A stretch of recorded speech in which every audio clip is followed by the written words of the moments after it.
इस हफ्ते यूक्रेन ने वो कर दिखाया है जिससे रशियन प्रेसिडेंट के होश उड़ गए हैं, क्योंकि सिर्फ पुतिन नहीं, पूरी दुनिया में किसी ने सोचा तक नहीं था कि यूक्रेन, जो कि पिछले कई महीनों से बज़ाहिर जंग हारता हुआ दिख रहा था, वो कुछ ऐसा भी कर दिखाएगा। प्लान बहुत सिंपल था, जैसा कि अब हमें पता चला है। लगभग 100 यूक्रेनियन ड्रोन्स को एनिमी लाइंस के पीछे स्मगल करना था। उनके साथ स्पेशली मॉडिफाइड कंटेनर्स भी थे जो उन ड्रोन्स को डिप्लॉय कर सके। उन कंटेनर्स को ट्रक्स पर लोड किया गया और फिर उन्हें सीधा रशियन एयर बेसिस तक ले जाया गया। वहां उन कंटेनर्स के रिट्रैक्टेबल रूफ्स को ओपन किया गया। ड्रोन्स जो कि ऑलरेडी एक्सप्लोसिव से भरे हुए थे, उन्हें उड़कर टारगेट की तरफ भेज दिया गया और बाकी अब सब सिर्फ हिस्ट्री बन चुका है। Ukraine says it carried out large-scale drone attacks on multiple air bases. Truly something out of a spy movie. A reminder, despite Russia's overwhelming strength in numbers,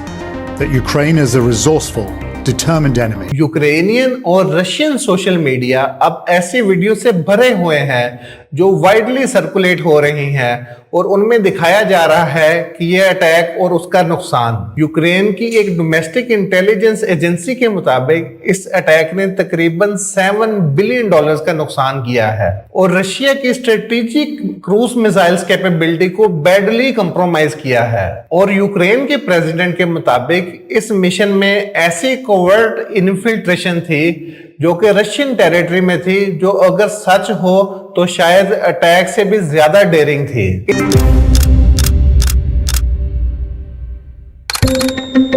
इस ऑपरेशन का नाम ऑपरेशन पैविटिना यानी स्पाइडर वेब था। Ukraine का ये गोल था कि Russia के वार मशीन के उन हिस्सों को नुकसान पहुंचाया जाए जो अब तक तकरीबन अनटचेबल था।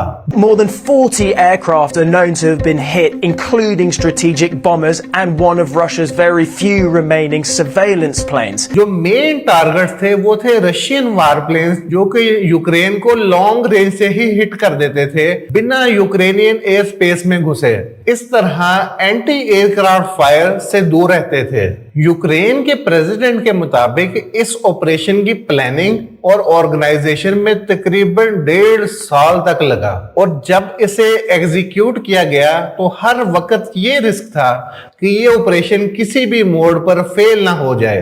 І вже зараз це можна говорити публічно. Офіс нашої операції на території Росії знаходився безпосередньо поруч з управлінням ФСБ Росії в одній з їхніх областей. FSB रशिया की intelligence agency specifically counter intelligence और सर्विलेंस के नाक के नीचे ये ऑपरेशन हुआ।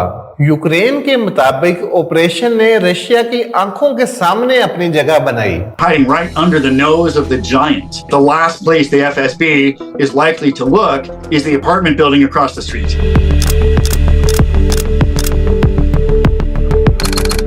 अब इस पॉइंट पर यह कहना जरूरी है कि हम अब ऐसी डिटेल्स में जा रहे हैं जो बहुत ही अल्ट्रा क्लैंडिस्टन हैं और इंडिपेंडेंट सोर्सेज से वेरीफाई नहीं किए जा सकते।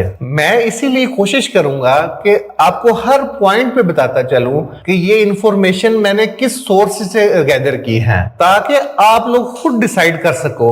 लेकिन याद रखें, ये दो कंट्रीज जंग में हैं। हर अटैक की स्ट्रेटेजिक वैल्यू के साथ साथ प्रोपेगेंडा वैल्यू भी होती है। यूक्रेन के प्रेसिडेंट के मुताबिक इस ऑपरेशन में तकरीबन 117 ड्रोन्स का इस्तेमाल किया गया, जिसमें से कुछ या तकरीबन सारे ही यूक्रेन से स्मगल किए गए थे।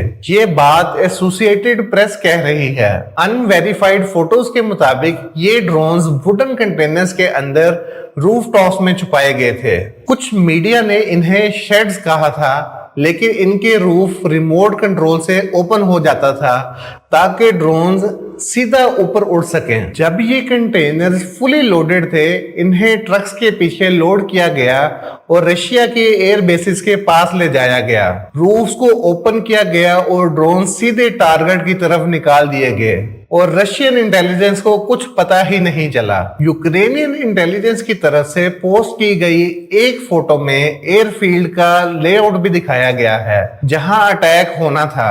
Red x marks fuel tanks या एयरक्राफ्ट की वीक पॉइंट्स को दिखाते हैं। अगर ये हिट हो जाएं तो पूरा प्लेन ही डिस्ट्रॉय हो जाता है। इलेक्ट्रॉनिक वारफेयर और एयर डिफेंस सिस्टम बहुत महंगा होता है और रशिया के पास इतने नहीं हैं कि पूरा एरिया को प्रोटेक्ट कर सके। मैप पर देखा जाए तो रशिया के मिनिस्ट्री ऑफ डिफेंस ने खुद अटैक को कंफर्म किया है और 5 रीजन्स को टारगेट बताया गया है। सब बहुत शॉर्ट टाइम में टारगेट किए गए। रशिया कह रहा है कि उन्होंने अटैक रिपेल किया, जबकि यूक्रेन कह रहा है कि उन्होंने 4 एयरबेस हिट किए हैं। इस अटैक की डिस्टेंस इतनी ज्यादा थी कि यह साबित करता है कि कोई भी जगह अब सेफ नहीं है। यूक्रेन थ्योरेटिकली कहीं भी हिट कर सकता है। इससे रशिया के वार प्लान्स बदल गए हैं। अब उन्हें डिसाइड करना पड़ेगा कि उन्हें बॉम्बर्स को कहां मूव करना है ताकि वो बॉम्बर सेफ रह सके।